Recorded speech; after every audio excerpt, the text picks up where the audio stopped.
Hi there. I'm so glad you found your way here tonight. My name is Rowan Cloud, and it's my joy to guide you into rest with a cozy, heartfelt story. Tonight's story is about unexpected companionship, about how even the smallest souls can bring the biggest light into our lives. We'll step into a quiet village where an old woman lives alone in a creaky cottage at the edge of the woods. And just when she thinks she's destined to stay lonely forever, a little kitten changes everything. So settle in, breathe softly, let the gentle rhythm of the words carry you. In a tiny village nestled between the hills and the forest, there stood a crooked little cottage with a blue door and ivy crawling up its walls. The windows were round, the roof was patchy, and smoke curled from the chimney in slow, sleepy spirals. Inside lived a woman named Agatha. Agatha was old, the kind of old where her steps were careful, and her eyes smiled more than her lips. Her hair was white and soft, always tied back in a ribbon she'd worn since she was a girl. Her hands were wrinkled and warm. She had lived in that cottage since she was 23, and now, in her 80s, it was just her and the quiet. The cottage was filled with ticking clocks, quilts draped over chairs, teacups that clinked gently on saucers, and old books that smelled of dust and stories. But what it wasn't filled with, not anymore, was laughter, or chatter, or purring even. There has been a time when Agatha's house echoed with all of those things. Her husband had passed years ago, her dog, Poppy, even longer before that. And although neighbors checked in now and then, most days were silent. She didn't complain. She'd learned to live with the quiet. She filled her hours with knitting and puzzles and feeding the birds.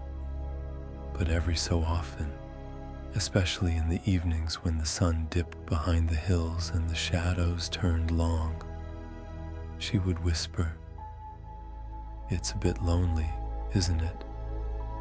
She never expected an answer. But one evening, just as a golden dusk fell over the garden and the kettle began to hum, Agatha heard the tiniest sound outside her door. It was not the wind, not a branch, not a bird. It was a meow, a single, uncertain meow, faint, like it didn't know if it would be heard. Agatha paused, holding her teacup midair. Was that another meow, a little stronger this time? She shuffled to the door and opened it slowly. The wind carried the smell of lavender and chimney smoke. The sky was a soft, sleepy orange, and there, sitting at the edge of the doorstep, was the smallest kitten Agatha had ever seen.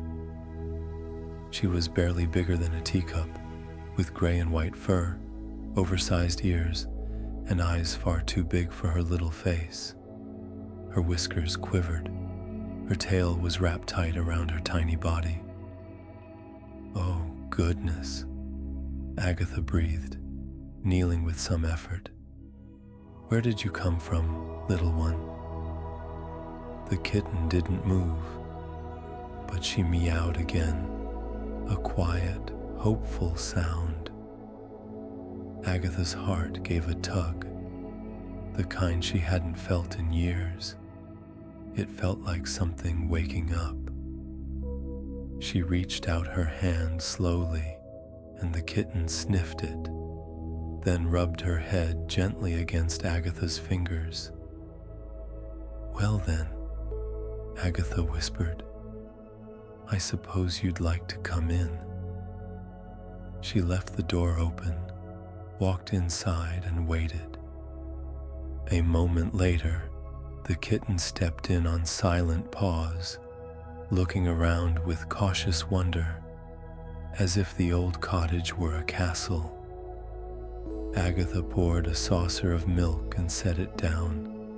The kitten drank slowly, her ears twitching at every sound. Agatha sat nearby and just watched, her eyes misty. "You're just a baby," she murmured. "Where's your mother? Your home?" But the kitten had no answer, just a slow blink and a soft purr. She spent that night curled in a little ball on an old crocheted pillow by the fireplace. Agatha didn't sleep much. She kept listening for the kitten's breath. She kept peeking to make sure she was still there. And she was. The next morning, Agatha left the door open, just in case the kitten had somewhere she belonged. But the kitten didn't leave.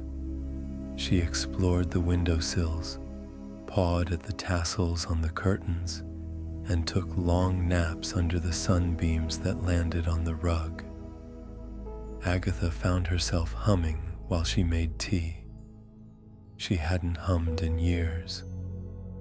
On the third day, she gave the kitten a name. "Luna," she said, while the kitten pawed at a loose bit of yarn.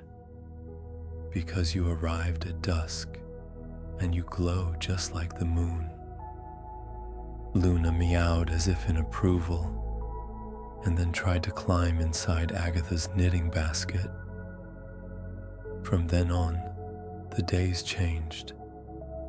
Agatha still made tea, still read her books, still worked on her puzzles, but now there were soft paws patting behind her. There were whiskers brushing against her ankles. There were tiny rumbling purrs echoing in her lap as Luna curled up to nap. The silence that once filled the cottage was now threaded with life. When the sun set and the shadows stretched, Agatha didn't feel quite so lonely. She had a small heartbeat beside her, a warm weight on her shoulder, a meow waiting in the hallway. She didn't know where Luna had come from. She didn't know if she'd stay. But deep down, she hoped with everything in her that she would. Days passed, and then weeks. The cottage, once so quiet, now breathed with tiny sounds. Paws on floorboards, bowls gently clinking, soft meows asking for attention, or dinner, or simply company. Luna was growing. Not by much. She was still quite small, but her spirit was larger every day. She chased dust motes in the sunbeams. She climbed up Agatha's arm when she tried to knit. She curled up in the oddest places, inside teapots once, behind books, even in the laundry basket of freshly folded towels. Agatha would scold gently, but always with a smile in her eyes.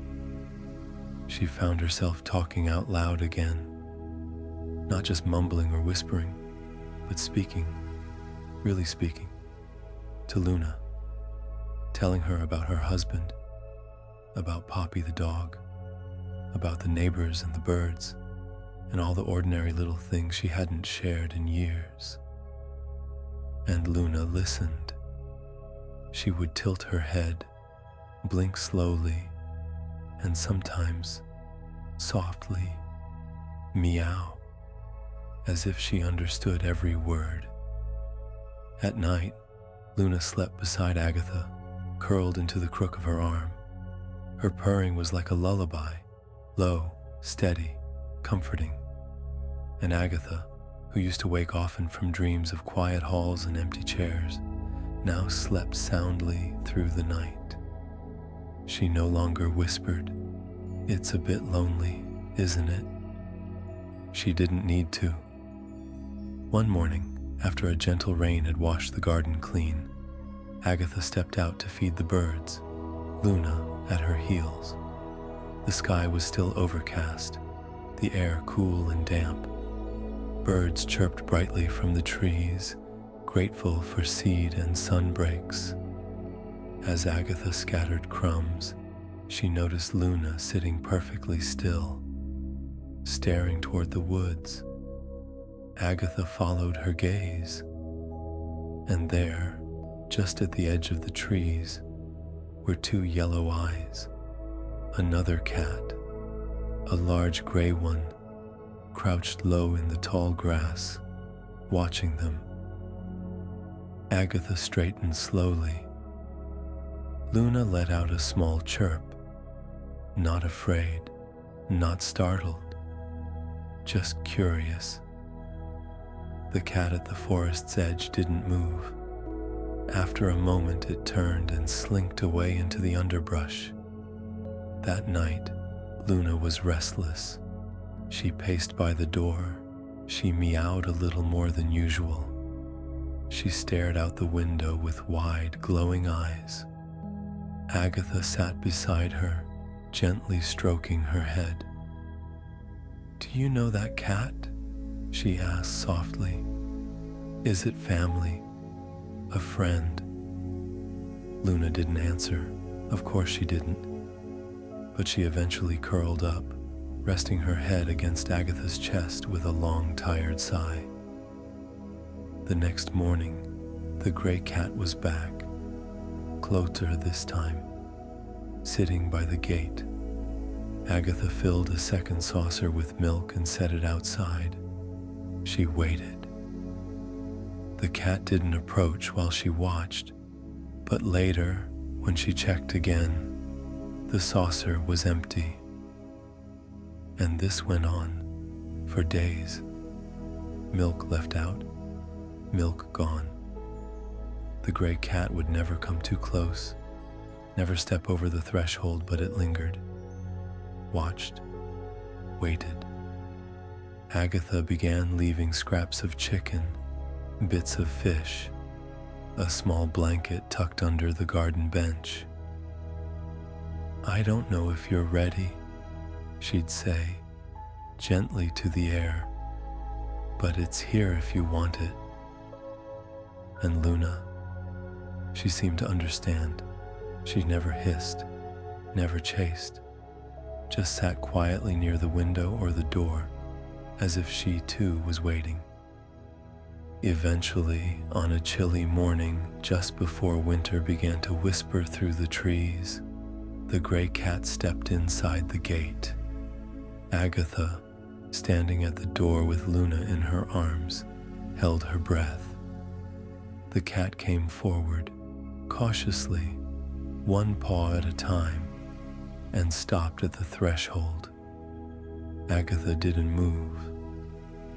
Then, with a small flick of its tail, the cat turned around 3 times in place and curled up on the mat just outside the door. Agatha smiled. "Take your time," she said softly. "There's no rush." She brought out a second blanket, another dish, and from that day on, the gray cat, whom she named Mallow, became a part of the house too. Not always inside, not always close, but present, quietly loyal. Winter came slowly, brushing frost across the windows and dusting the garden in silver. The fire crackled each night, casting orange warmth over the rugs. Agatha's quilts were never without tiny paw prints, and her arms were never without a sleepy kitten. Luna grew into a graceful, curious cat, still mischievous, still small, but more thoughtful. She'd spend hours watching snow fall from the windowsill, blinking slowly, as if trying to memorize the way the world turned white. Mallow, too, found her way inside. One snowy evening when the wind howled a little too loud, and the frost crept too close to the door. She came in quietly and curled at the hearth without a word. Agatha just placed a blanket nearby and made another cup of tea. That night, there were 3 heartbeats in the cottage, 3 rhythms breathing slow and safe and full of peace. Spring followed, as it always does, and with it came birdsong, green shoots pushing through soil, and the sound of bees near the windows. The cottage was alive again, not with noise, but with presence, with warmth, with quiet joy. Agatha sat each morning on her garden bench, a cup of tea in hand, Luna in her lap, and Mallow stretched beside her like a shadow. She'd hum softly, old lullabies, forgotten tunes, while the wind wrapped gently around the cottage walls. She often thought of how strange it was that life had changed so much from one soft meow at the door. But sometimes it only takes one small heartbeat to awaken another. And on nights when the wind was soft and the fire was low, and Agatha sat in her chair with Luna curled in her arms, and Mallow sleeping beneath it, she would close her eyes and whisper, "It's not lonely anymore, is it?" And though no one answered, she already knew.